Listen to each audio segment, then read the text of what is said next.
Merhaba arkadaşlar. Bugün size Deniz Kızı ve Prens'in hikayesini anlatacağım. Bu deniz kızının adı Melina'ymış. Melina'nın bir kız kardeşi varmış ve anneleri küçük yaşta ölmüş. Bu yüzden teyzeleri ve babaları onları büyütmüş. İki kız kardeş de teyzesinin denizin üstündeki hayatla ilgili anlattığı ilginç hikayelerle büyümüşler ve hep yeryüzünü çok merak etmişler. En çok merak eden ise Melina'ymış. Melina'nın herkesin sevdiği bir özelliği varmış. Sesi o kadar güzelmiş ki denizaltı konserleri verir, herkesi sesiyle büyülermiş. Melina'nın babası denizin kralıymış ve çok varlıklıymış. İnsanları çok tehlikeli bulduğu için kızlarının 20 yaşına kadar yeryüzüne çıkmasını yasaklamış. Bir gün Melina'nın ablası 20 yaşına girmiş ve denizin yüzeyine çıkabilmiş. Geri döndüğünde o kadar güzel şeyler anlatmış ki Melina dışarıyı daha da merak etmeye başlamış. Melina artık beklemek istemiyormuş. Denizlerin altında çok dostu olan Melina, balık arkadaşlarını çağırarak onların yardımıyla denizaltı geçidinden geçmiş ve suyun yüzeyine çıkmış. O sırada denizde bir fırtına olmuş ve bir gemiden genç bir adam düşmüş.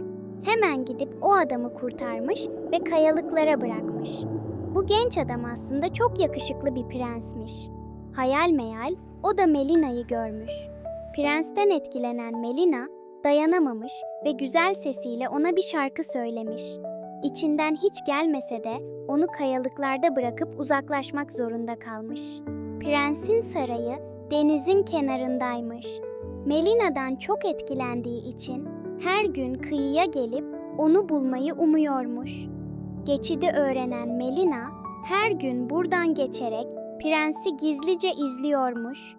Sonunda dayanamamış ve su cadısına giderek yardım istemiş. Su cadısı yardım edeceğini ama bunun karşılığında sesini istediğini söylemiş. Melina hemen kabul etmiş ve kendini insan olarak deniz kıyısında bulmuş.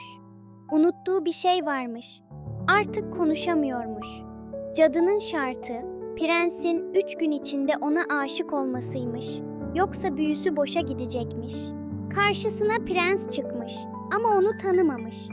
Melina her ne kadar güzel ve etkileyici görünse de prens onu güzel sesiyle tanıyormuş. Onun bu ıslak ve sessiz haline acıyarak saraya götürmüş. Bu arada prensin anne ve babası onu evlendirmek istiyormuş ve sarayda bir balo düzenlemişler. Bu baloya birbirinden güzel prensesler gelmiş. Prens de denizde gördüğü o güzel sesli kızdan umudunu kestiği için içlerinden birini seçmiş.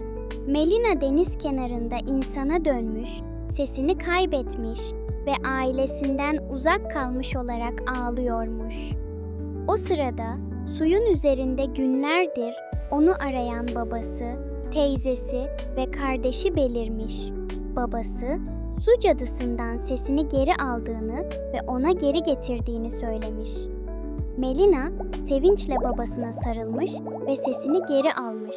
Hemen prensin yanına gidip şarkı söylemeye başlamış. Prens, onun sesini duyunca Melina'yı tanımış ve başkasıyla evlenmekten vazgeçmiş. Olan biteni kral ve kraliçeye anlatmış. Prens ve Melina evlenmişler ve suyun kenarındaki saraylarında bir ömür boyunca mutlu yaşamışlar.